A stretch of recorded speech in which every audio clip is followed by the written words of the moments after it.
पंजाब कौमी साथ के एहतमाम फातिमा जना पब्लिक लाइब्रेरी शेखपुरा में 21 फरवरी 2023 माँ बोली पंजाबी दिहाड़ के हवाले से मशावर्ती इजलास मुनक़िद किया गया, जिसकी सदारत रेडियो पाकिस्तान के प्रोग्राम पंजाबी दरबार प्रोग्राम के anchor senior broadcaster radio Pakistan व सीनियर माहिर तालीम मुनीर खान शिरवानी ने की।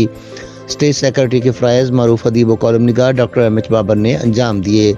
तिलावत कलाम पाक से इजलास का आगाज़ हुआ। नात रसूल मकबूल सल्लल्लाहु अलैहि वसल्लम फ़ायज़ा अब्दस्तार राना और आयशा अब्दस्तार राना ने पेश की।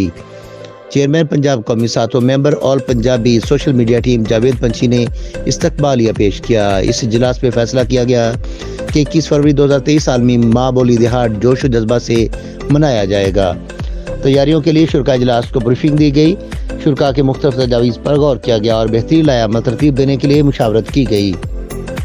इस इजलास में मारूफ अदीब पंजाबी शायर नदीम अफजल, सोशल वर्कर मोहम्मद नसरुल्लाह जोया, साफ़ी कॉलमिस्ट शेख मोहम्मद तैयब, सदर all Pakistan media council Rana Zahid Hussain और कामरान पाशा ने भी खुसूसी शिरकत की। दौरान इजलास पंजाबी ज़ुबान की तरवीज व इशाअत के हवाले से मुफीद तजावीज़ पेश की गई। आखिर में मेहमानों के लिए चाय पार्टी का भी एहतमाम किया गया।